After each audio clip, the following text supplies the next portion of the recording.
রাবণ একবার ভেবেছিল সে মহাদেবকেই চ্যালেঞ্জ করবে।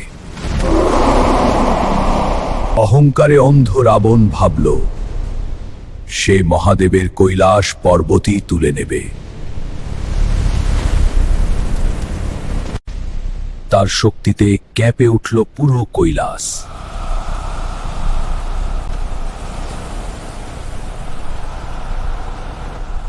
দেবতারা ভয়ে কাঁপতে লাগল। কিন্তু মহাদেব ছিলেন সম্পূর্ণ শান্ত। তিনি শুধু পায়ের আঙুল চাপ দিলেন। ভক্তগণ, ভিডিওটিকে লাইক করে সাবস্ক্রাইব করে দিও। আমার আশীর্বাদ পাবে। কমেন্টে হর হর মহাদেব লেখো। মুহূর্তেই রাবণ চাপা পড়ে গেল।